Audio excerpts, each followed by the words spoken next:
Welcome back. Episode 11, the Griddyiron Gang. We'll finish off week 3 tonight when Dallas goes on the road to face the New York Giants and Monday Night Football. Two teams that got big W's in the week 2 that was filled with upsets, historic comebacks, record-breaking performances, but we touched on all that last week. Go check it out on YouTube if you haven't already. What we got for you today is all the week 3 recap. Not as big as week 2, but it did live up to the hype. We had some undefeated teams facing each other. Some teams looking for the first W facing each other. And the battle of two GOATs. All games came down to the last drive. But let's just get right into it, man. Thursday night, we had the Pittsburgh Steelers travel on the road to Cleveland. And Cleveland bounced back after that loss, that collapse they had against the New York Jets the week prior. 17-29, Browns take this game. Chubb was really steady, as he always is. Brissett played well, and he seems to find a good connection with Amari Cooper.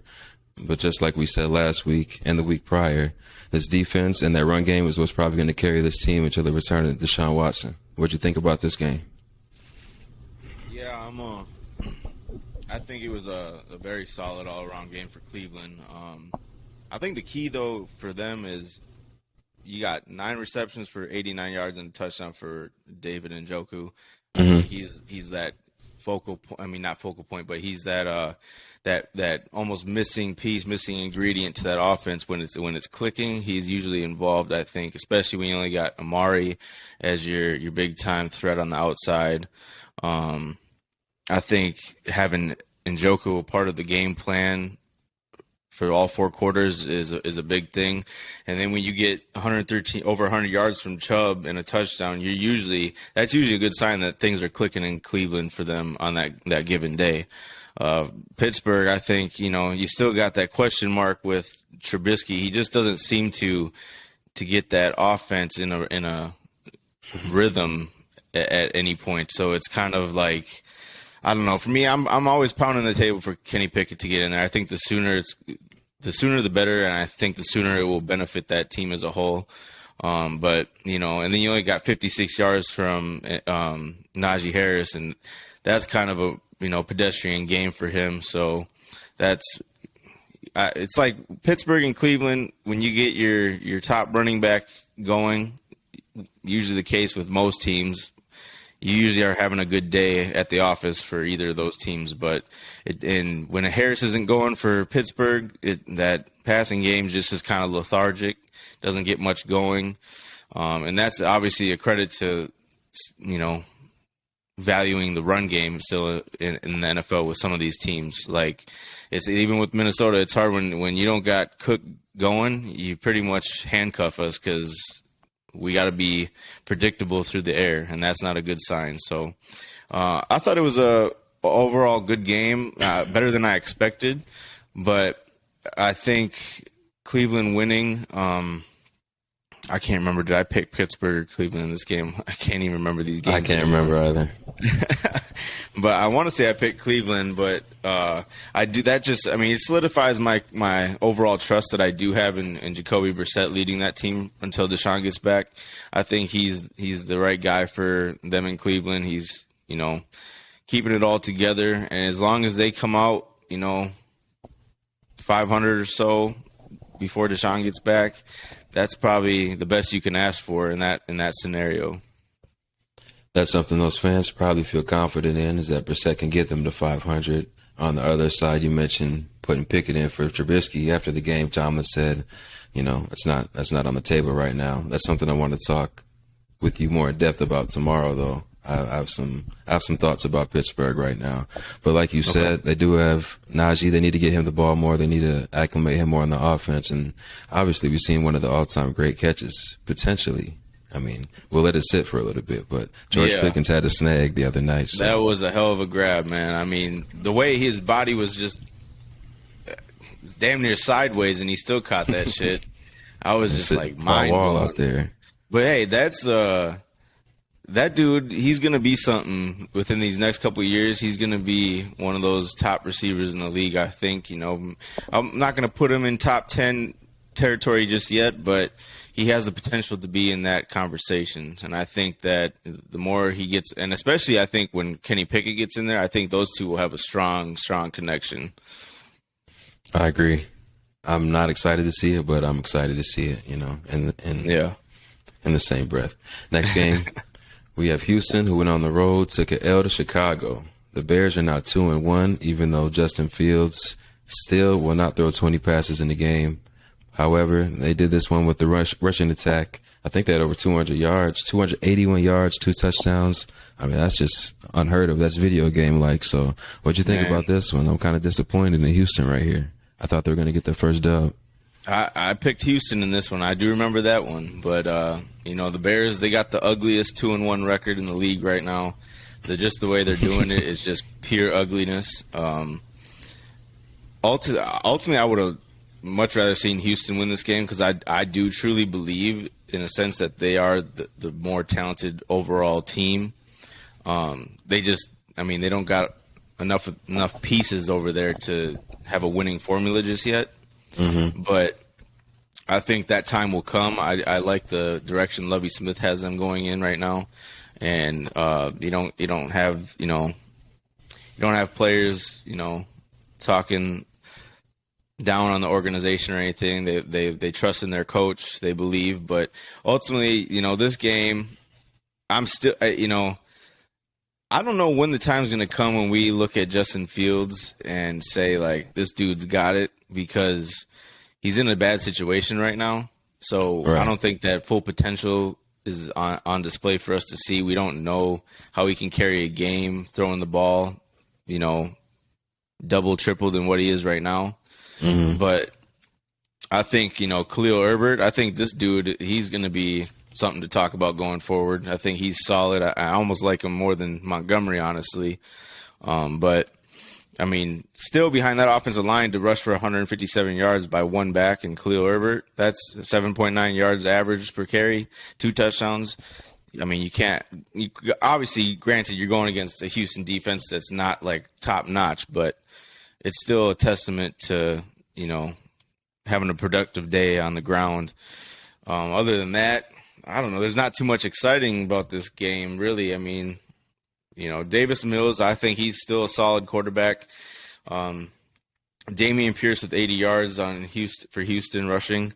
That dude, he's up and coming. Obviously, he, I said he was my rookie of the year pick, but that was kind of a homer pick, I guess, being a Florida fan. But, I just, this was a game that I don't have much to say about. It was ugly, and these teams are what they are, really. We know what they're going to do pretty much the whole season. Might put up a fight in some games that you don't think they will, but they're usually going to be predicted to lose most games. And not saying they will lose most of their games, but that's kind of like the trend I see with these two teams. For sure. Like you said, Chicago, worst 2-1 record I've seen in a while. It could be right up there with the Giants, depending on what happens tonight. But like we said last week, week 3, this game, and then the Falcons-Seahawks game, they didn't do us any favors, providing us with potentially the bottom 4 teams in the league. But I don't know. I didn't watch this game too much, but I did see some good things from Chicago's side. Houston, not so much. Davis Mills, I do think it's a solid quarterback, but he still has a ways to go. Those 2 picks, you can't afford to have those in a game like this where you're looking for your first win on the season. But like you said, Damian Pierce was a good, solid addition to this team, and he had 80 yards on 20 carries, 4 yards a pop. So if he can keep progressing on that, I think this team has some solid building blocks going forward. Yeah, for sure. Yeah, Next game. With this, before we move on, with the Chicago team, though, it's they are going to be a tricky team in those divisional games, I think, because I think a lot of people have their minds made up that Chicago is a bad team, but they've shown through 3 weeks that they can put up a fight. And obviously, against Green Bay, it wasn't so much of that. But also, Green Bay has had their number for quite some time now. So it's still not a team. No team in the NFL is a team to overlook on any given week. But it's just kind of one of those things where we see wild things happen 3 weeks into the season. So that's true. Sometimes even 2. Like last week when Baltimore blew their lead to Miami.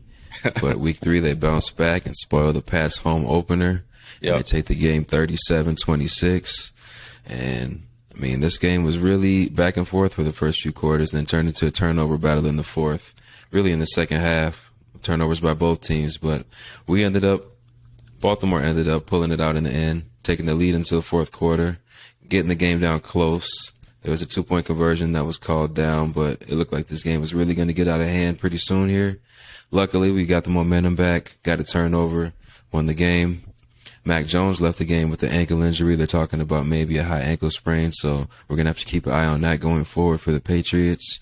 But 3 interceptions in this game, definitely not what he was looking for to match with those 300 yards.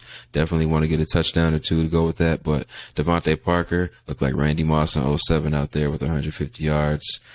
It was disgusting to watch. But in the end, Baltimore 2-1 on the road. Maybe at home next week, I'm not sure, but they're playing Buffalo, so we definitely needed that W right there. Yeah, that's you had to get that W, especially going into this week with Buffalo. I mean, you don't want to sit there losing to New England and then having to regroup and take on a mighty Buffalo team, but Lamar is just MVP. Undeniable, bro. Like, that dude's 218 yards passing, 107 on the ground, 4 TDs in the air, 1 rushing. Like, the dude's a monster. Like, I can't say anything else, but that dude, he's the heart and soul of that team, in my opinion. I think, where he goes, the team goes. So, it's a good day. It's going to be mostly positives. But, New England, I just think there's so much stuff going on within those walls out there in Foxborough. Like, something with the coaching staff seems off, which isn't like normal Bill Belichick type football, But I can't put my finger on it, but it's just something's off, feeling off with that team. And I don't know what it is, but, if Mac Jones has to sit out some, then that's going to be tough sledding, because I don't know who's his backup, but Brian Hoyer, I believe. Yeah, so maybe he can squeak out a win or maybe 2, but not much else. I think the season's looking pretty bleak for New England right now. I don't think they're living up to the expectations that was out there off-season, training camp. This was a game for, we have them on the schedule as well for the Vikings, and when I first looked at the schedule, I'm like, okay, that's going to be, a tougher game. Every game's tough, obviously, but to play them Thanksgiving night, that's kind of one of those games where it's,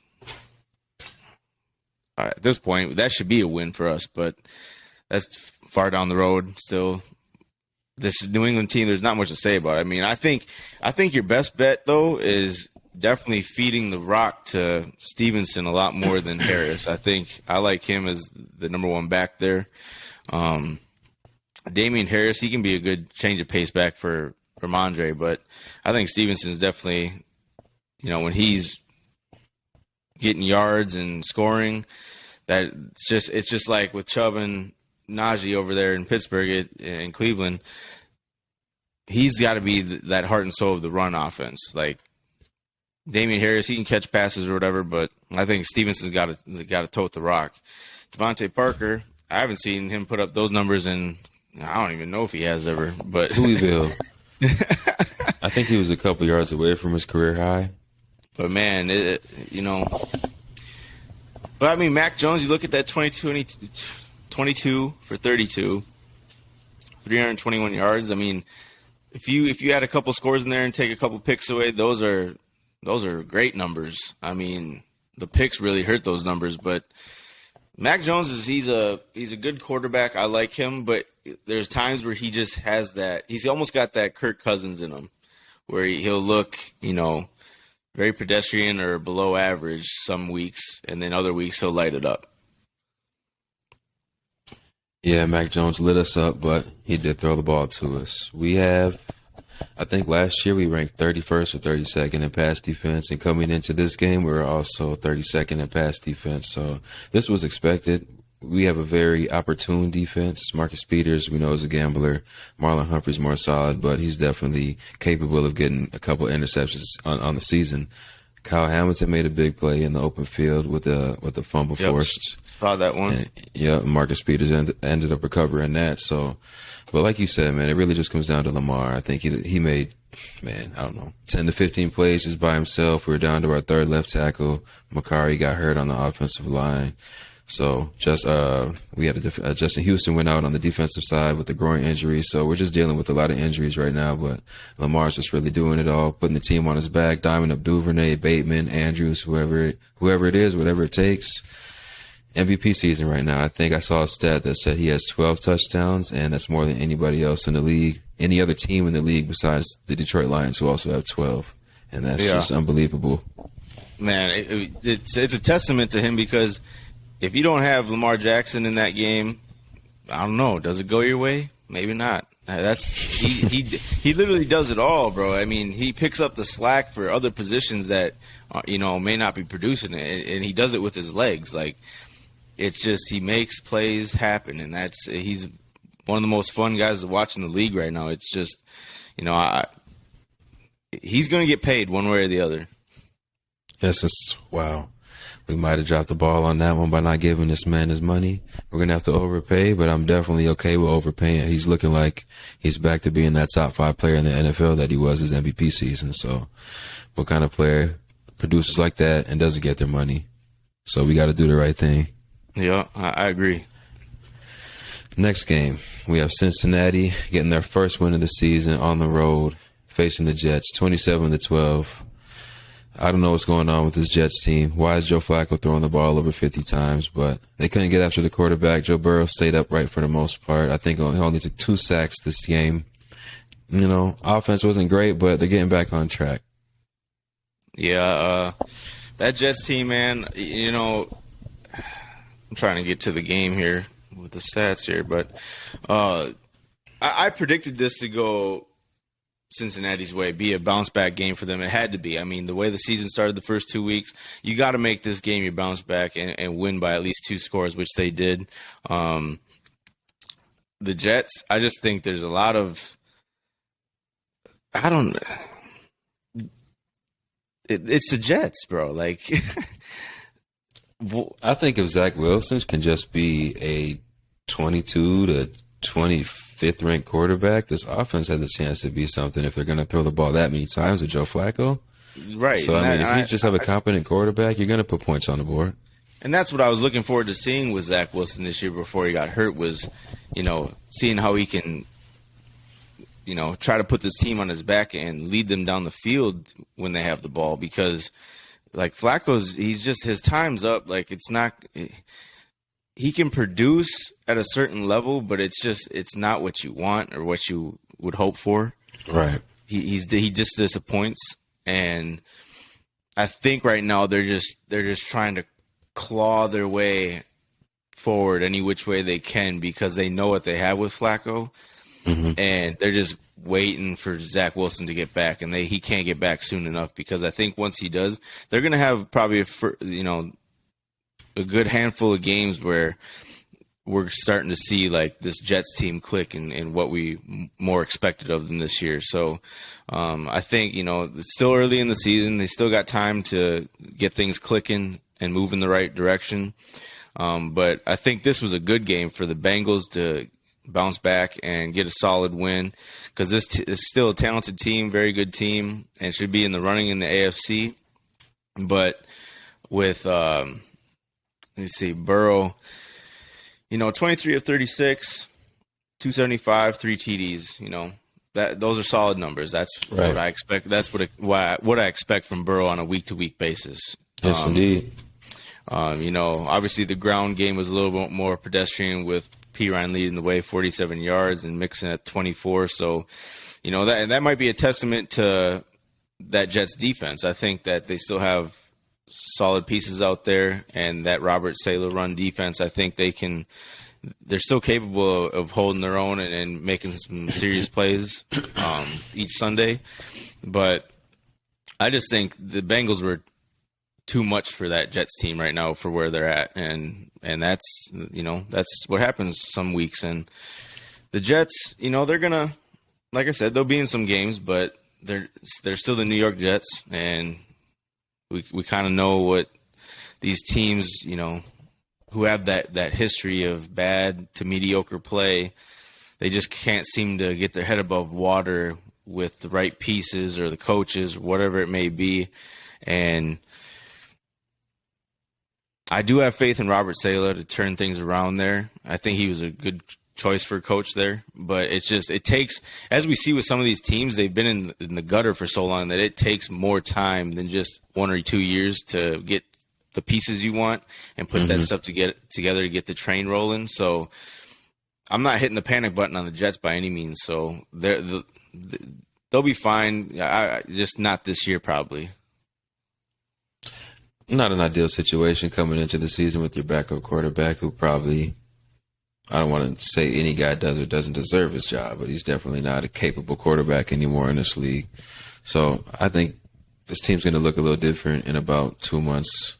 But unfortunately, by then, your season's probably going to be over. But by that time, I think Zach Wilson will be able to be back from his injury, comfortable, be acclimated to the offense, and we'll really see what this team's going to look like going into next season. Yes, sir. Next game, one of my 2 biggest surprises of the weekend, both coming out of the AFC South. We have Kansas City on the road, losing to Indianapolis 17-20, giving the Colts their first win on the season. What'd you think about this one? Surprised, honestly. That's all I can say. I mean, the first 2 weeks, Indy showed us, that they might not be what we expected them to be, but then they pull a win like this out of their hat, and it makes you wonder, is things starting to turn around maybe? Or I don't know. I just thought I thought more so it was the Chiefs not playing up to their level yesterday. I think you kind of saw Mahomes get into it a little bit with Eric Bieniemy. He wanted to pass the ball instead of run the clock out, I believe, at the end of the half. And I understand from a coaching standpoint what you may be trying to do, but if you kind of feel that lethargic energy surrounding your team, especially in the first half, and you got a quarterback like Mahomes, try to get something going at the end of the half. I think, put that trust in them, and you being the OC, you got to do that sometimes. Wake that team up, because I don't think they have any business losing to a Colts team with Matt Ryan leading the way. Especially with no Darius Leonard playing on the other side. Yeah. There's no business to lose that game at all. They gave this game to the Colts. I mean, credit to the Colts for sticking in to the end. When you're a team that's not as good, or when you're an inferior team, that's what you want to do. Just give yourself a chance in the fourth quarter for the other team to make mistakes. Chiefs, I don't know, missed a lot of kicks, extra points, field goals. Travis Kelce dropped a touchdown late. Chris Jones committed a penalty that would have given the Chiefs the ball back. Instead, he gave the Colts the ball with the 1st and 10. So they went down and scored on that drive, won the game. So you really shot yourselves in the foot. You should be 3-0 along with Miami Dolphins, but instead you're 2-1, and you gave the Colts life. Yeah, for sure. Yeah, this was just a surprising game all around. I mean, especially the way the Chiefs played the Chargers the other week. It was kind of like, and then what we've seen from the Colts so far, I just didn't understand the outcome. I mean, they only lost by 3. Obviously, that's a testament to that how well built that team is over there in Kansas City. But yeah, you got to have more production all around from that team. I just think, like I said, it was just more so like the Chiefs just didn't show up to play it yesterday. Yeah, this is one of those teams that might be putting a lot of pressure on Patrick Mahomes. We see 23 rushes for 58 yards. Mahomes was their leading rusher with 4 for 26. I mean, we see a lot of these guys with high passing attempts throughout the league that don't really have a rushing game or don't really utilize the rushing game, and I don't think that's very sustainable. And I don't think that's a good formula to start the season with. So I kind of have some concerns about this Chiefs team that I thought was going to go 14-3. I think they're still going to be around the same record, but I definitely think they're not going to be able to do it by being one-dimensional offensively. Yeah, for sure. I agree with that take. Next game, we have a battle of 2 teams looking for their first win. Las Vegas on the road at Tennessee, and Tennessee comes out on top 24-22. Derek Carr had a chance to tie the game with a 2-point conversion. Looked like he lollipopped that pass up there, and it got tipped away in the end zone. really looking like he's struggling this year. Devontae Adams really not being utilized. Darren Waller kind of being targeted a little too much. Forced balls into him. And this team overall is 0-3. We'll talk a little bit tomorrow about if we have,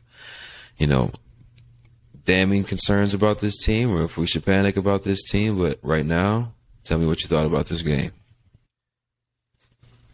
I mean, another surprise because I obviously picked the Raiders to win. I thought this was a potential bounce back game for them, but there's just something not clicking, on all cylinders with this team. Like they're still trying. It's almost like they're still trying to figure themselves out. I think they know they got all the pieces there. That O-line's a little iffy, but they got the weapons. But I think right now it's kind of like it almost seems to be in Derek Carr's head a little bit, not knowing, where to go with it at all times. Like he's not trusting. I know I compare it to the Vikings a lot, but in situations, but it's almost like with Kirk Cousins utilizing JJ too much and not going back and trusting his other weapons that he has. I don't know if that's, sometimes it can be a coaching thing where they're specifically trying to target people in certain situations. Other times it is the quarterback just being too focused in on one or two guys and not taking care of the team as a whole. Credit to the Titans, though. I mean, Tannehill's a quarterback that will win games. I think this is a team that's obviously going to be in more close games than not, but they're also going to, be 50-50 kind of when it comes to winning or losing them. So, he's not a quarterback that I fully have trust in, but he's a good game manager. Obviously, when you get Derrick Henry, close to or above 100 yards and a touchdown, it's going to be a decent day for you because he's that focal point of the offense. You want to get it, run the ball with him. The receivers, I mean, Treylon Burks hasn't seemed to be that big of a factor just yet. Just one catch yesterday. Yeah, and so Robert Woods, he's got to be that number one guy right now for them. And, he had a decent day yesterday, but I don't know. Overall, I think this is another game where I think it should have been the Raiders who won the game. They had no business losing it. So it's just, like I said with the Chiefs, is kind of didn't show up yesterday, and it's kind of been that way through 3 weeks of the season so far with them. Is they're trying to find that right identity. They're trying to get things clicking, but it's just not working out right now. And I'm not too worried about the Raiders. I mean, 0-3 is definitely not where you want to be to start the season because that's a big hole to climb out of. But if I do trust one team to do it, who's 1-2 or 0-3, I do trust the Raiders more than the other losing teams, I'd say, just because of the pieces and the coaches they have over there. More than the Chargers at 1-2? No, I wouldn't say more than the Chargers. I think I have more confidence in the Chargers, but like I said, the Raiders are definitely one of those teams who I trust to climb out of that hole. Yeah, they definitely have the talent, and if Josh McDaniel can bring his offensive mind over to this team, maybe it's just taking them some time to get used to it, acclimated with each other, get the timing down, get the chemistry together. But this team has the weapons to be explosive by the end of the season. So if they can put together a few wins, definitely a team that'll be in the hunt towards the end of the season, especially Denver at 2-1 definitely does not look like they'll be a 500-plus team this year. If they are a 500 team, it'll be a surprise to me.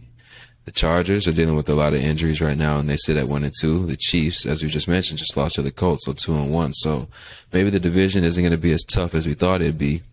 So the Raiders definitely have a chance to get back into the mix. Going to our divisional games at the noon slot, we have Philly at Washington. 24 early points for Philly, but that's really all they needed. 24-8. They beat Washington on the road. And they stay unbeaten, one of two undefeated teams in the league. They sack Wentz 9 times. So the defense is starting to catch up with the offense, and this team is looking very dangerous. Yeah, I think the Hurts and the Eagles as a whole, I think they're legitimate. I think they're probably, one of the scariest teams in the league right now. I think that just they got so much dynamic playmakers over there, offense and defense. Hurts, it just seems to be clicking with him now all of a sudden. Like he's making good reads with the ball. He's got nice touch on the ball. And then when you can run that zone read offense, or that read offense, it's just he scares me with it because he can take off and run, but he's very good with reading the field right now, and that's when a quarterback's on point with that, it's hard to beat him. So I don't have much to say about Washington because they're kind of starting out what I thought they would. They're not that great of a team. Wentz doesn't do it for me, but he can win games. It's just, I think the Eagles right now, they're definitely the team to beat in the NFC East, which I don't think anyone compares to them in that division. So they should be right there in the playoffs with probably a top 3 or 4 seed at this point for me, anyways. It was a. But like you said to me before we hopped on here, it did the fact that they scored 24 in the second and nothing else all game. That's kind of a worrisome because they can fire on all cylinders, very quickly. But if you start to stop them and they go stagnant, you got to learn how to attack their defense. That's for sure. Washington put up their 8 points in the fourth quarter. There was a point in this game where they were being outpassed by 300 yards if you factor in all the sacks that Carson Wentz was taking. So, I mean, they really had no shot, and I think Philly just probably took their foot off the gas, referring to your 24-0 point. But, man, like you said, top 3 seed for sure. I don't see any way outside of injuries that this team would fall outside of the top 3 in the NFC. Probably starting a little faster than I expected, honestly, and looking a little better than I thought they would. Jalen Hurts especially. But I agree with your point for sure. Yeah, Next I just game? think I just lost my train of thought there for a sec. To your point of them maybe letting their foot off the gas, I think that's one thing that could haunt them if they have a tendency to do that. Because there's teams who can score just as quickly as they can. So if they're going to be an elite team this year in the NFL, I think they got to kick that to the curb if that's what they, did yesterday. They kind of, I would say they kind of did the same thing though with the Vikings because that game was, not as close as what it seemed. So, if they can, be cutthroat and not do that, I think we're talking, possibly a Super Bowl contender here this year. No question. By far, they look like the best team in the NFC, and like we mentioned, one of 2 undefeated teams in the league right now. Another divisional game, we had New Orleans on the road at Carolina. Panthers got their first win. Baker got his first win, but he didn't look good doing it. Jameis threw for 350 yards, but he didn't look good doing that either. So I don't know if you tuned into this game or not, but it definitely wasn't easy on the eyes. No, I didn't get around to this one, actually. I was keeping track of it, but I think what's happening right now with the Saints is they just are turning the ball over way too much. You're at least, it seems like when Jameis is averaging like 2 picks a game at this point, which is no good. So, and that's always been his problem is throwing interceptions. But to that point though, if he's playing as hurt as they say he is with those like 4 fractures or whatever in his vertebrae, give the man some time to rest and heal up because you can't just keep putting him out there and because people are going to start pressuring him all the time, and he's not a mobile quarterback, so they're going to get eaten alive if they keep him in there hurt like that, and he has no way around, getting around the pressure that's being put on him. So that kind of worries me with the Saints. But I do think they still have a lot of talent over there to win games, and they should be, I picked them to win this game because I didn't see enough from Carolina these last 2 weeks to make me think they were better than the Saints. But I think this is a game that Carolina just came in maybe a tad more prepared, Jameis being hurt. And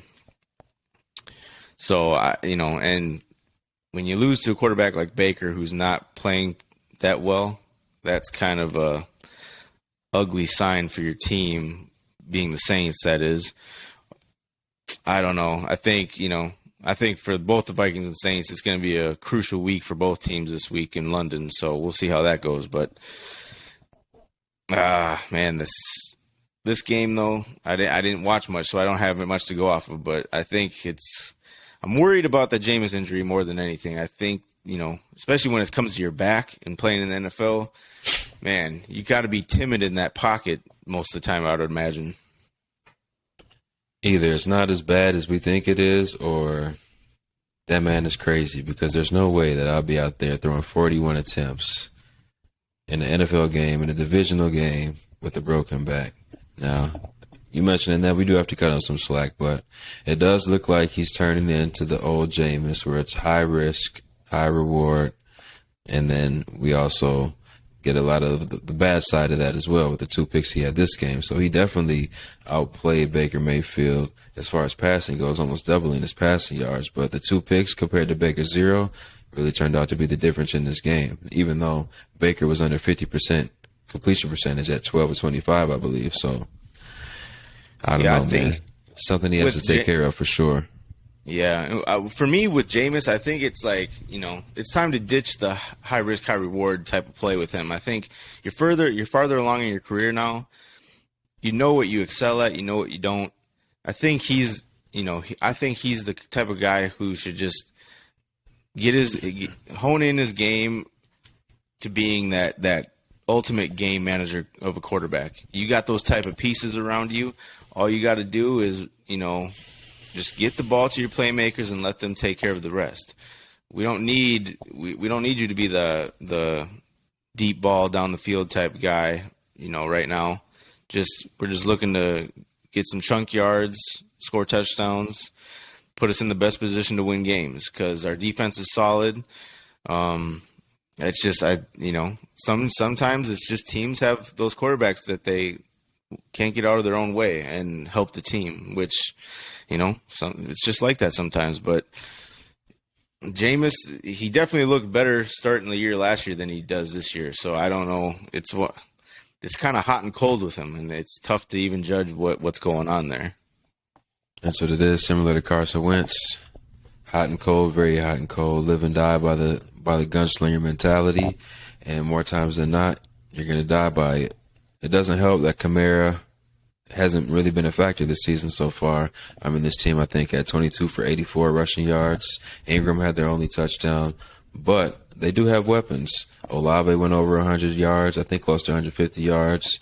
Who else? Smith had over 100 yards. So If we can just keep this under wrap, if we're the New Orleans Saints, we have a dynamic offense, explosive players, explosive ability. And like you said, the defense is good. It's always good. And we can be right there at the top of this division. Tampa's banged up. Carolina, we don't expect to be that great, but could sneak in at the back end of the playoffs. Atlanta obviously got their first win. We'll talk about that later, but not a playoff team at all. So You really have to be looking at that this week and going forward. Big week against you guys in London, but we'll talk about that later as well. Yeah, with the Saints, though, it's just like you said, especially with Tampa Bay being banged up the way they are right now, you can't afford weeks like this against Carolina. Like, you got to take advantage early in the season and stack wins, because you have the capability of, upsetting Tampa Bay atop the division. But you got to win games like this. You have to come out and make every week a 1-game season. Like, you just that's got to be the mindset. You have to come out and put your best foot forward each Sunday as a new day. And because they do play Tampa Bay usually well, and it seems like these games against Carolina, typically, it's funny enough that it happened again. It's just that also Carolina seems to play New Orleans the way New Orleans plays Tampa Bay. Yeah, that's just that division shit you're talking about. These teams know each other inside and out, and it's always tough to get a win, even though one team might be 15-1 and the other team might be 1-15. Yeah, for sure. Buffalo at Miami, 19-21. Buffalo couldn't deal with the heat and took their first loss of the season. The Dolphins stay undefeated at 3-0. Them, along with Philadelphia, are the only undefeated teams left in the league. Surprising game for most. I expected Buffalo to win this game, cover the spread, maybe win by 10 points or so, but couldn't figure it out. We mentioned it earlier. These these offenses aren't utilizing the run. Josh Allen, I think, threw 63 pass attempts this game. That's just asking your quarterback to do way too much, man. And this Miami defense was flying around, and given who they have over there, maybe the best cornerback duo in the league, I can't expect that to be a great formula to win this game, and it wasn't. I mean, you look at it this way. Time of possession, 42 minutes to 19 minutes, Buffalo. That's insane. How do you win a game? 212 yards to 497. Like, this is just an aberration. If you just go off of those numbers, you think Buffalo dominated them. Yeah, you do. It's an aberration for real. So that's what granted, Buffalo's two top safeties are also out of the game. I don't know exactly how well or bad that affected them. But when you look at those numbers, though, time of possession, total yards, that's insane that Miami even squeaked out a 2-point win. I credit to them for being 3-0, but I still think, Buffalo had no business losing that game. They should have won by at least 16, probably, if you look at it. I agree. I don't know. I'm shocked. I don't know what to say. I mean, it's not like Miami played out of their mind or anyone on that team really lit it up. I mean, what was 186 yards passing for Tua? Granted, he got hurt a little bit in that game, but I don't know. This win does not affect me at all on my stance with Buffalo. They're the team to beat in the NFL. Weeks like these happen, and I think the earlier the better for Buffalo, because that means they could potentially be 16-1. They could. They got a tough game next week. Not sure if they'll be able to pull that one out, but this game, like you said, man, you mentioned the stat sheet. If you just look at that, Buffalo dominated the game. If you watch the game, it kind of seemed like Buffalo dominated the game, but somehow Miami was making plays at the right time to just be right there when it mattered. Tua did go out. Teddy Bridgewater came in towards the end of the first half, took a couple snaps, but Tua came back. I think he's under investigation, or the team is under investigation, because he was assumed to have a concussion, and he came back. But, I did read that. Like you said, on the 200 yards, kind of what we expected. I don't know what our stat line was last week, but I'm sure we're both pretty close to that. Didn't expect much, even with both safeties out. Guys getting their first start. Tua's just, I think last week was just an outlier. This week was probably more in line with what we see from him, and it's probably more of an outlier in terms of what we see from Buffalo. I don't see this team losing too many games this year. No, this is definitely one of those. It was one of those outlier games for sure. I mean, on a regular day, I think Buffalo's still, a team that's better than Miami by, at least 2 touchdowns in any given game. It's just one of these games, like, you see this, 9 out of 10 times, this doesn't happen. This is just kind of one of those things where it was like you said, Miami made plays at the right time, shit kind of fell their way at the right time. So those weeks happen to teams, even when you are the best team in the NFL. So you just got to turn the page, move on from this one, and still keep that thought of you're the best team in the league, because there's not many teams out there who can compete with you on a day-to-day basis. Who we thought were the 2 best teams in the AFC, I think still hold true for me, Buffalo Bills and the Kansas City Chiefs. However, both teams had their quarterbacks lead them in rushing. Josh Allen in this game had 8 carries for 47 yards to go along with those 63 attempts, 400 yards, 2 touchdowns, no picks, but he did have a couple picks, especially towards the end there, that definitely could have gone the other way. Right. I don't think he played a great game, but I don't really put that on him. If you're putting that much on his shoulders, you really have to rely on the other guys out there to make some plays along with him. Well, that's the thing. The only thing that really concerns me, really, and it's not even that big of a concern because of how well they move the ball downfield, but I'd like to see them have a better run game to complement their heavy pass attack.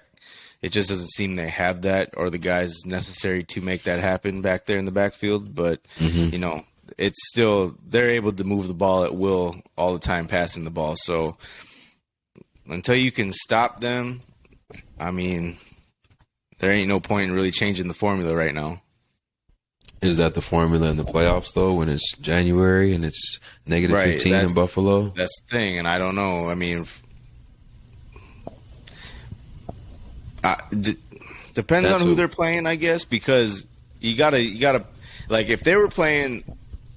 If I had to go off of right now these first 3 weeks, and it was a playoff, or I guess it'd have to be the Super Bowl, because if they're playing the Vikings, they're not gonna have to run the ball because we're playing soft shell coverage, and they're just gonna have Diggs and their receivers finding all the open spaces in the back end, and they're gonna pick us apart. And that's the type of defense we've been playing this year so far. So it's all depends upon who the Bills are playing in the playoffs or in a big time game, because what I've seen through 3 weeks is they are going to pass and pass and pass, and they're still going to get 400 yards or more on you. So I don't think there's a defense out there right now who's elite enough to keep up with them in the pass game. Nope. And you mentioning that with the combination of us being bottom 5 in the league, it's going to be a tough game next week. But you mentioned them twice. Let's talk about them. I'll give you the floor. Detroit on the road takes a L at Minnesota, 24-28. Comes down to the last minute. Kirk Cousins dimes up.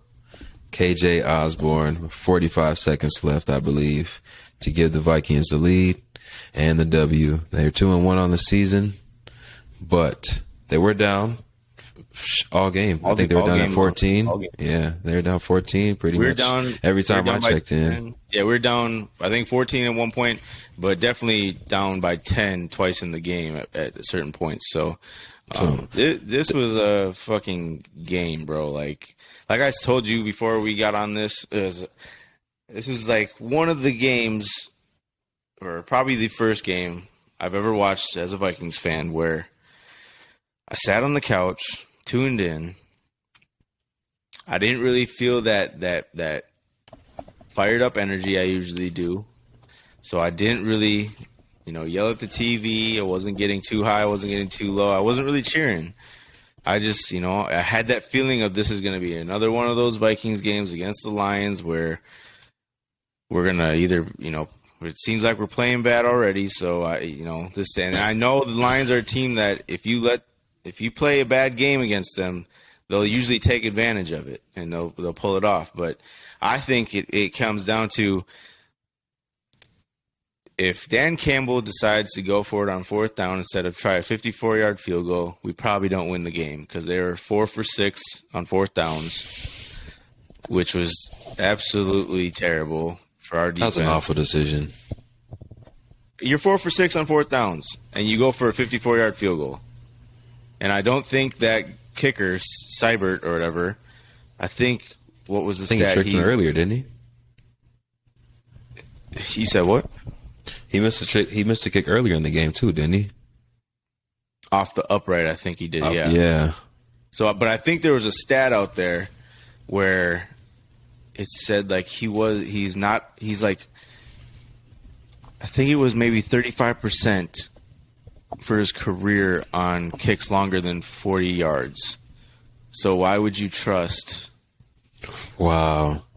See, that's Dan Campbell. Some of the criticism on him is he's emotional, not logical when it comes to decisions like that. And that's the thing. He's still showing some rawness to being a head coach. Mm-hmm.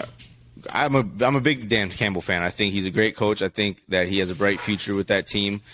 But they're still like they said on the pregame, the Lions will still be Lions at some points during the season. Mm-hmm. And I think that was one of those cases yesterday. Like you can't. We're a team that when you have us down, you gotta keep us down, because if we're close and you give us 45 seconds to a minute with short field, we're probably gonna take advantage and win that game. And that's what they did. They handed it right to us. And even though we looked kind of lethargic and sloppy during most of that game, we still have those pieces around the offense that we can score quickly and at a fast pace when we're on point. And I think the end of the game showed that we still have that in our offense, that we're still, a good team, but I don't know. It's kind of frustrating and scary. I don't know. I'm kind of like thinking here that maybe I was too high on them, and even though I feel like I wasn't too high on them coming into this season, but I still might have been too high on them. I don't know. It's tough to tell right now because I don't know if it's still learning the new schemes that they're putting in place, or if it's still getting comfortable with the schemes. I don't know. I just know right off jump, though, that this defensive scheme that I'm seeing on a week-to-week basis, I don't know how it played the way it did on the week 1 against Green Bay, but these last 2 weeks is frightening because when I see our corners off the receivers by 7 yards or more, I'm like shitting my pants because there's so much open green for receivers to find and catch the ball and get those big chunk plays off of you. And that's what we've been letting up. Like I don't know. It just doesn't make any sense. And I think that the point of that defensive scheme, I think there's an idea behind it of we should be able to get consistent pressure on the quarterback with the guys we have up front, but it's not playing out that way. We're not getting the pressure, and that's why we're getting picked apart because we're just giving the quarterback too much time to read the field. The receivers get open, and they lose the D-backs. We're getting lost. We're getting turned around. So I think you get consistent pressure like you did week 1 against Aaron Rodgers. That defensive scheme should be fine in reality, but it's just you got to make adjustments when that's not happening. Like I want to see more press coverage. I want to see more blitzes from the linebackers and Eric Kendricks and Jordan Hicks. And even, shoot,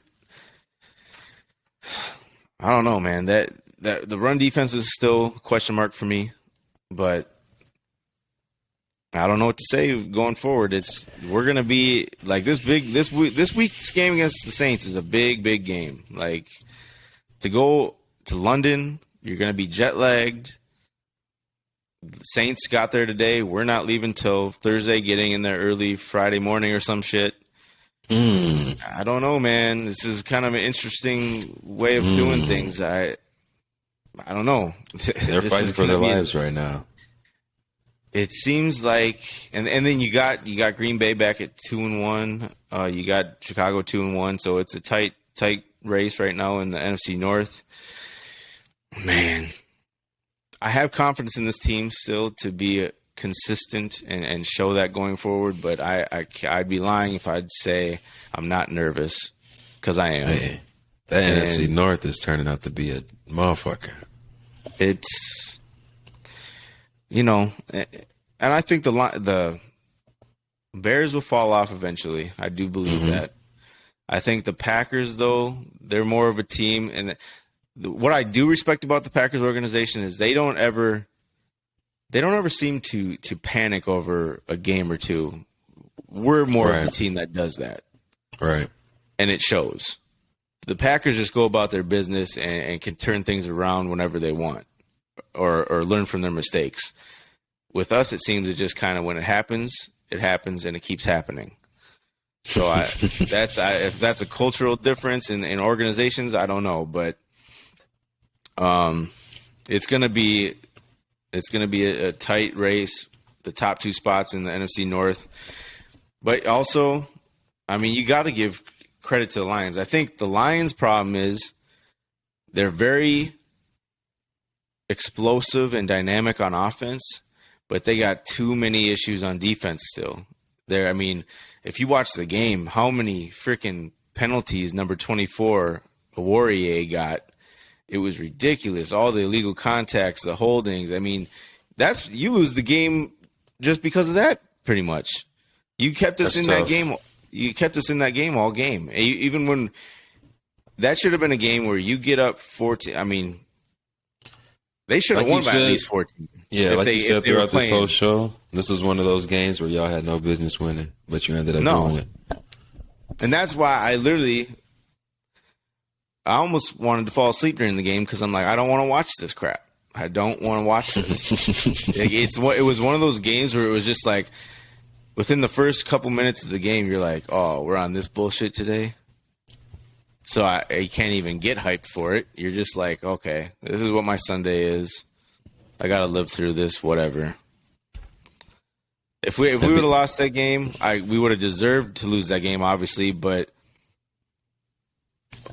I would have been more in a fucking pissed off state today because obviously a win's a win. I'll take it. And it makes my week a little better moving forward. But we definitely deserve to lose that game. I mean, what else Goff and Cousins put up the same stat line. You said what? Goff and Cousins put up the same stat line. Did they really? I didn't 25 of 41, 24 of 41, respectively. 260, 277. Just that interception was the difference. Here's my thing, though, with the Vikings. I think coming into the season, O'Connell wanted to definitely force feed JJ the ball.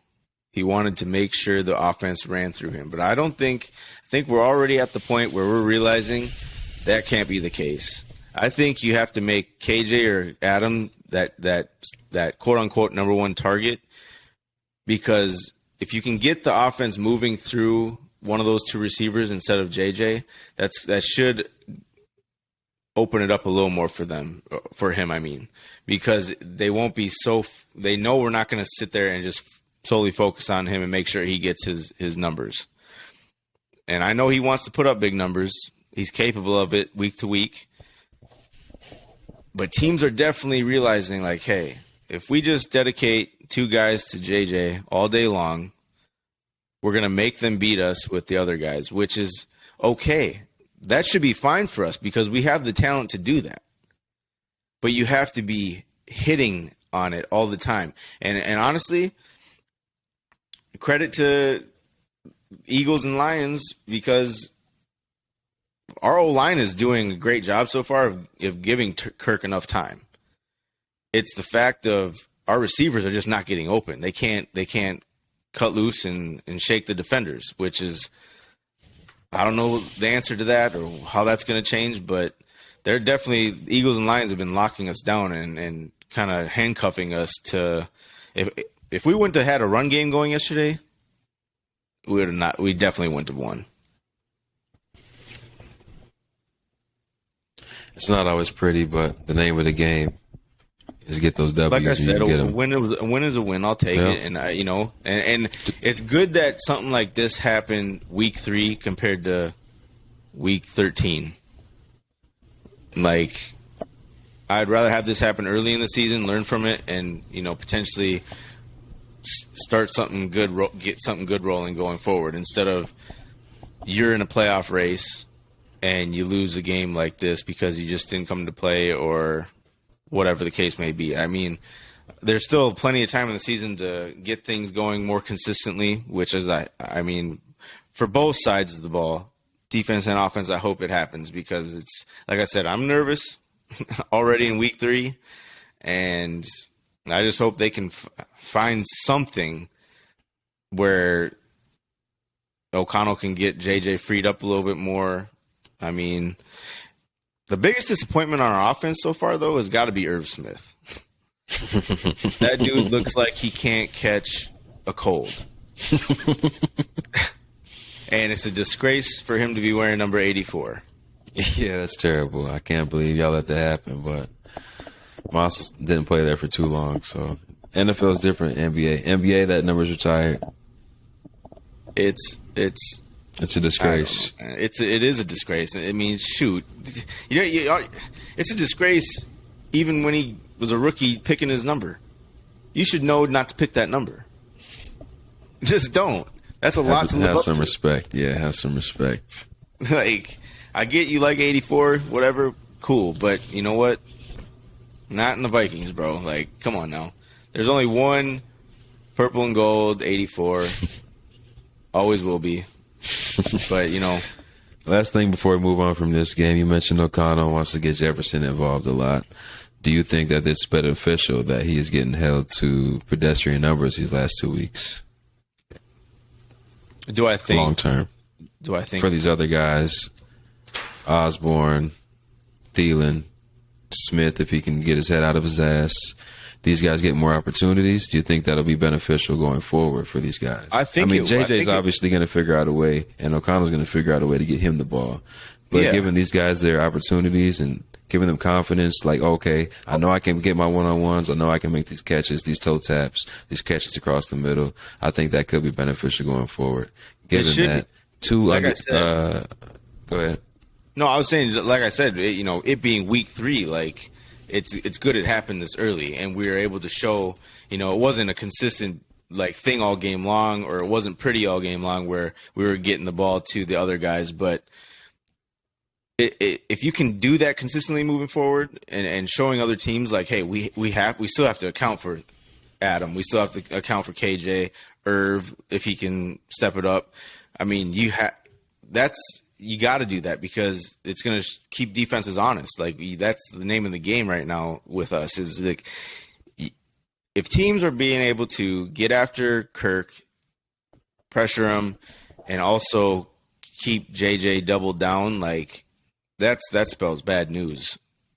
But if you're able to process quick, if Kirk's able to get out there, process the field quickly, and there's still times yesterday where he seemed like he was forcing it to JJ, which I just don't want to see that. Like, if he's covered, and just throw it out of bounds or something. If he don't try to be pretty with it, and throw a dumb pick just because you're trying to force it to him. But at the end of the day, it should benefit us going forward. Adam Thielen still got it. He's not washed up just yet. KJ, I think he's an up and coming solid receiver. He showed last year and he's shown this year. He's solid and he's up and coming. The thing is you gotta have a consistent run game that's able to open up that playbook and spread the ball around.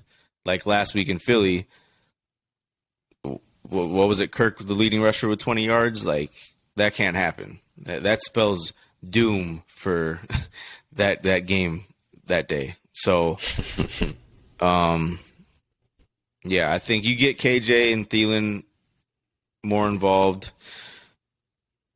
Irv, if he can step up, I'm surprised. Been surprised with that tight end Johnny Munt, I think his name is. Him and Ellison, they both have, they're not dropping passes. So it's just a matter of you got to spread the ball around. I mean, shoot, Justin, he had 3 catches, 14 yards. I think that's a career low for a game. These teams are definitely going to be attacking him on a week-to-week basis. It is what it is. I mean, he talked about wanting to be the best receiver at the end of the year. I think teams have that in their heads that they want to shut him down. I think a lot of times if you shut him down to those type of numbers, it usually doesn't look like a pretty day for us on offense. But that's why O'Connell's supposed to be this offensive mastermind. You have to find ways to get your offense going in other areas. Like, don't just hone in on. Don't try to have JJ replicate Cooper Kupp from last year. Like, those are rare seasons, so that will come. It's just you can't just be so forceful about it. And I know everyone gets excited when JJ gets the ball, has an opportunity to score when he has it in his hands, but JJ, those games are going to come. You just can't. This is about winning, being a team. Like, one goal, Super Bowl. We don't care about, personal accolades. Game 3 of the season. Like, let's just. Okay, Zimmer. Hey, I'm not saying it like that. If he deserved to break that record last year at the end of the game. We weren't even in the playoffs. We all know what that was. I'm just talking about right now. You're trying to find a winning formula week to week. Every game is a new season. Like, you just gotta stop trying to force it to JJ. It just looks like O'Connell and Kirk that's where they're at right now. They They know he's the best out there when he gets the ball in his hands. You got to let those plays come, because not every play is going to be JJ being doubled, tied down by two guys. He will get let loose at some point. So I just don't want to get in the habit of this is Randy Ratio 2.0, you know? Fair. You talked about, what'd you say, winning habit, winning culture, whatever you said. Just like find that winning formula. Winning formula, that's what you said. Yeah. A team that did have the winning formula, Jacksonville. Man. 38-10 over the LA Chargers, and my second biggest surprise of the week coming out of the AFC South. This was really, just like I said, a surprise. And Dougie P really turns out to be a great hire for this team. At least that's the way it's looking so far. Trevor Lawrence, over 260 passing yards, 3 touchdowns. They were good on the run, good on defense. They were shutting this team down. We understand the Chargers do have some injuries. Obviously, Justin Herbert's dealing with that rib injury. Keenan Allen was out, and 2 offensive linemen are no longer with the team at this moment. But still, if you would have told me that, I would not have expected Jacksonville to win this game by 4 scores. Nah. And 7 years ago. Not at all. That's just credit to Jacksonville, man. 12 rushes for 26 yards for the Chargers. See, I understand you're down early, but I think you have to find a way to be more productive than that. Yeah, for sure. And I think and that was another game without Keenan Allen, I believe. Yeah. But at Mike Williams had 1 catch. 1 catch, 15 yards, yeah, and 6 targets. That's the difference between, I think, Keenan Allen and Mike Williams right now is Keenan can put up numbers without a sidekick. Mike Williams, he's usually the biggest benefactor when Keenan Allen's out there, because it opens up more for him, and that's when he shines.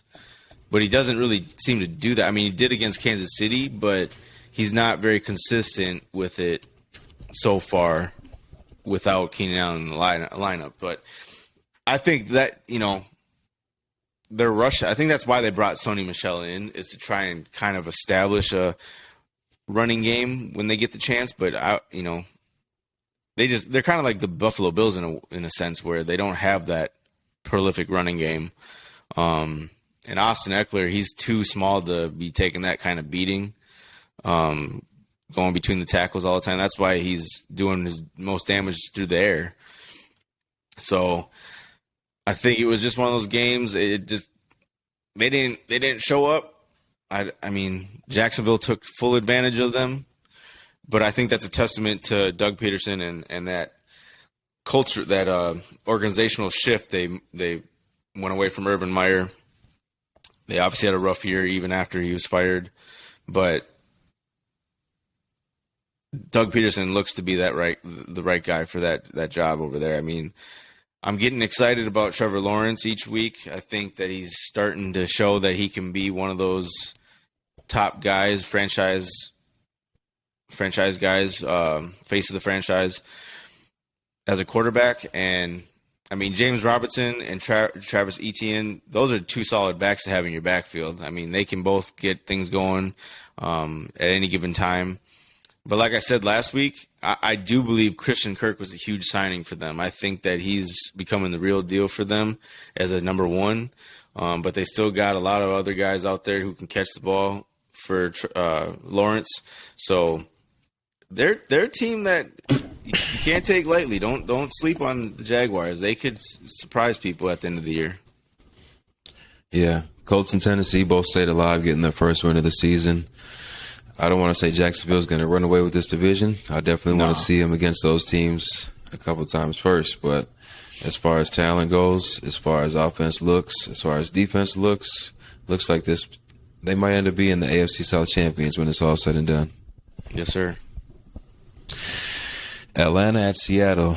Another one of those games we talked about between 2 potential bottom 4 rosters, but just like the first game, this game was kind of entertaining. 27-23. Atlanta gets their first win on the road. Geno Smith played well. Mariota played okay. the weapons on this Atlanta team are very, very intriguing to watch. And I think when they get Calvin Ridley back next year, it's going to be a fun team if they can piece some things together. I don't know if Mariota will be there, if Carson Wentz will be there, if Desmond Ridder's going to be ready to play by next year. But this team has a chance to be in a lot of these games, kind of like we talked about last week against the Rams, a team that we expected to beat them by double digits, but weren't really too confident in that because we're not sure how the Rams are going to execute. And Atlanta does have some firepower with Cordell Patterson and then obviously Kyle Pitts, the rookie Drake London. But this team, defensive struggles for sure, but they ended up getting this win, 27-23, like I mentioned, on the road at Seattle. Yeah, I think Atlanta is – I think they're definitely better than the Seahawks. They showed that with a win, but I was more surprised with Geno Smith and his numbers, honestly. Yeah, he lit it up. I think when you get a game like that out of Geno Smith, you should not lose because those games don't come too often. No, sir. And so when he does have a good game like that, you got to capitalize because you're choosing to roll with him as your quarterback. But I mean, when he has games like that, those are the games you got to win because he's doing everything he can to put that team on his back and pull through. So, I mean, when I look at the stats overall, it's just like, man, I would have definitely thought Seattle could have squeaked by with a 3-point win maybe. But I think the biggest takeaway, though, was, Cordero's a beast at running back. Like 17 for 141. Just Wow. the way he runs the ball so violently and how fast he is still. I mean, yeah. Imagine, I mean, maybe his career doesn't last as long if he was doing this the whole time, but imagine if he was, coming through with the Vikings and they could have utilized him and AP in the backfield at the same time or separately. Like, he found the right system for himself where he's used the right way, where he should have been used the whole time. So that's an exciting thing to see for a guy like that who kind of had a more of a mediocre career up until he got to Atlanta. Mm-hmm. But otherwise, Mariota, I called him a good bridge quarterback previously, but he's still a guy who scares me on any given Sunday because you don't know what version you're going to get. And typically, if you look at those numbers that he had yesterday, you're thinking, oh, we lost by at least a touchdown. So, I don't know. It was one of those games where I was not very interested in, honestly.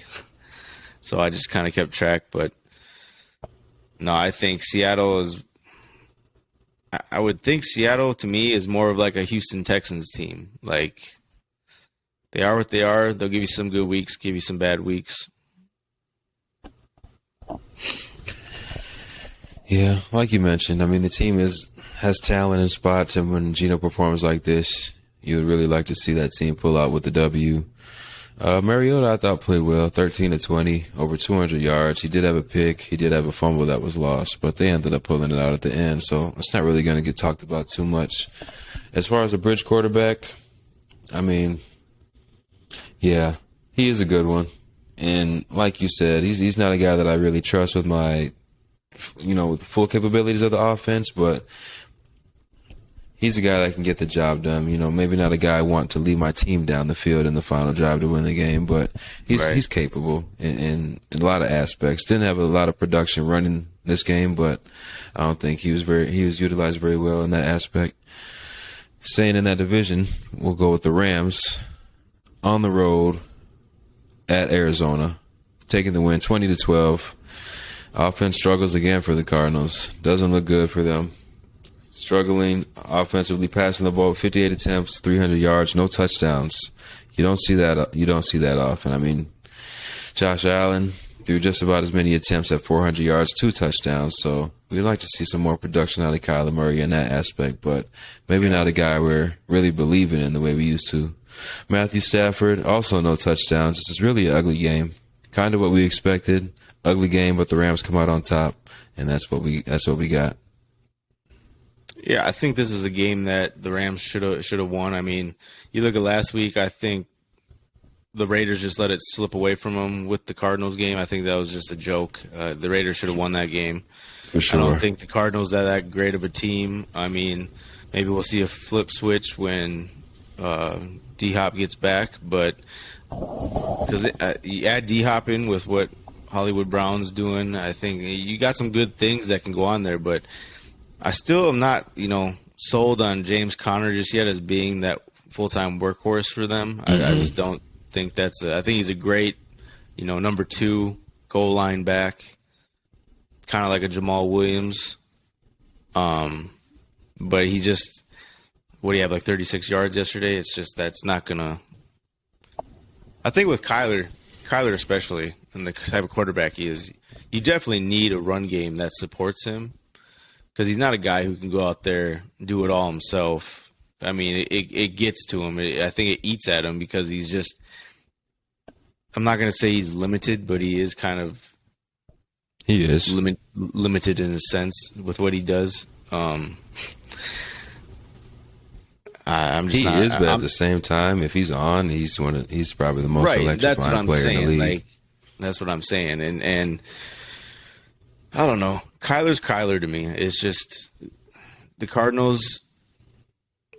They're one of those in between teams for me this year that it's like they can give you really good, they can give you really bad.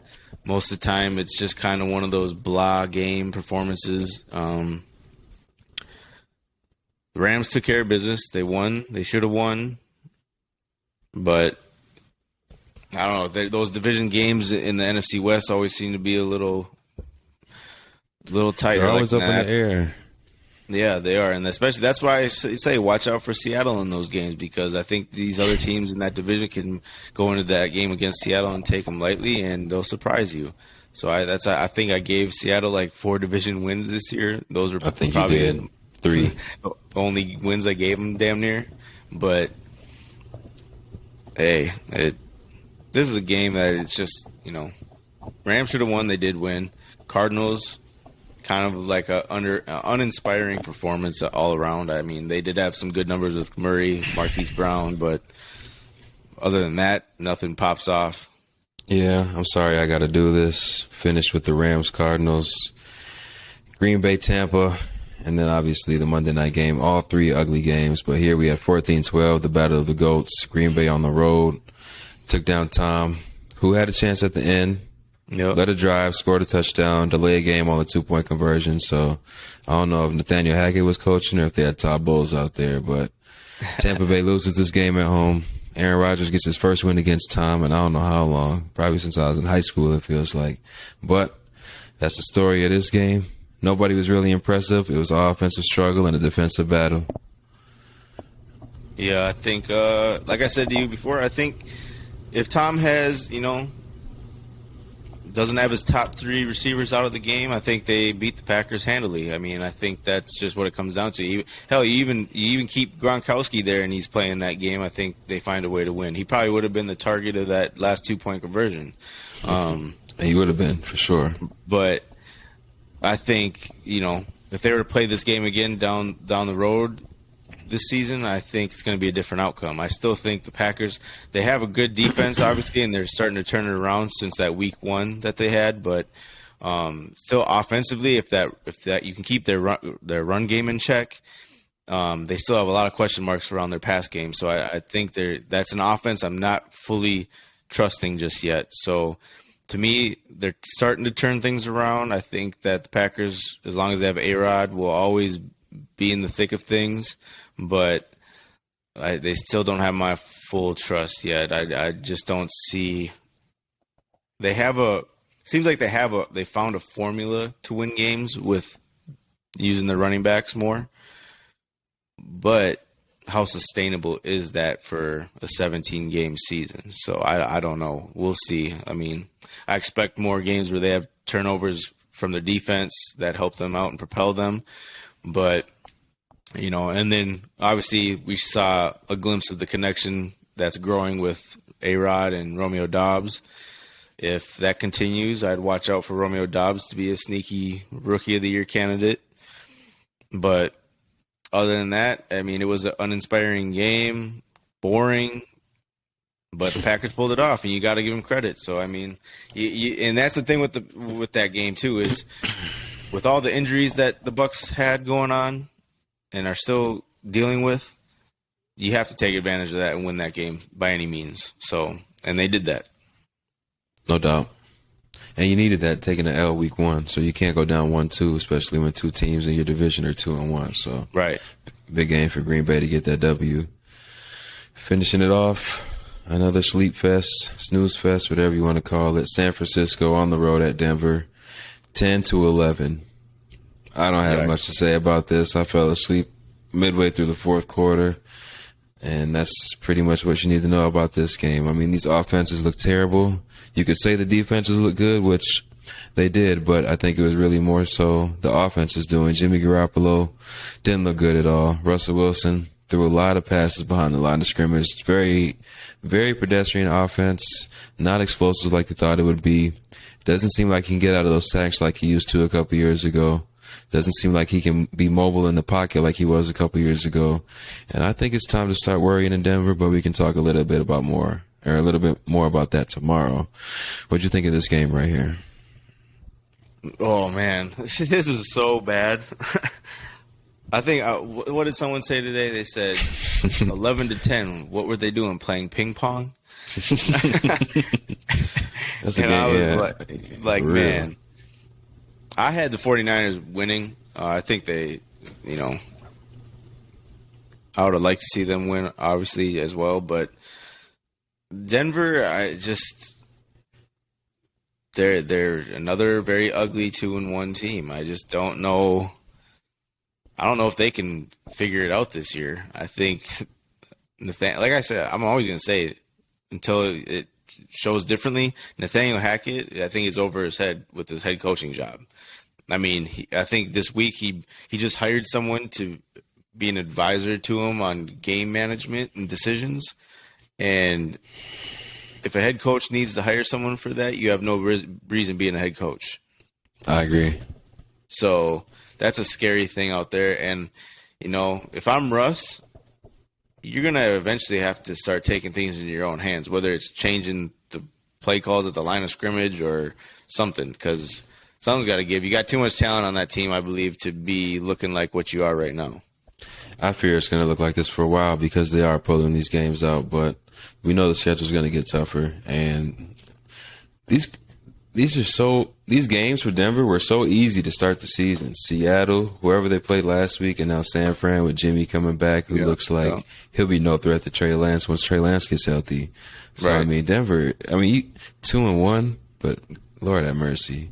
You can't feel good about that, man. It looks bad. Some of the worst football out there. I'd rather watch Seattle, Atlanta before I watch Denver again. Yep. Anyway, though, that's it. We'll come back at you tomorrow with another episode of our Week 4 review. We'll be picking our games. I don't know. Have you been keeping track of our record so far? I have to go back and look. I was having trouble today with keeping track of what we did pick last time. I'll have to write them down tomorrow when we make our picks and go back over our season, our overall records for the season. But it's been kind of like how do I say it? It's been very underwhelming with how the picks have been going. It's just kind of been one of those starts to the season where I don't even understand what's going on or how to pick games, it seems like. So I think maybe if I'm lucky, I'm probably around 500 right now. Yeah, you ain't lying. I'm about to start picking off uniforms. Yeah, I'm just a straight pick upsets. It seems like we're getting at least a handful each week. We are. Probably about 5 or 6, it seems like. Early in the season, I guess that's what we should expect. I mean, these teams are still trying to figure it out. We'll see as it goes on, but shoot. Like I said before the season started, I think this is going to be one of those crazy seasons that we haven't seen in a while. It seems like a lot of teams are evenly matched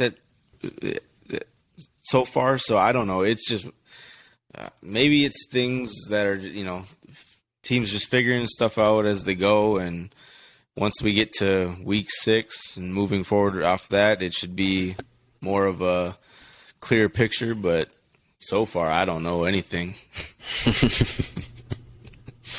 I'm right there with you, but that'll do it.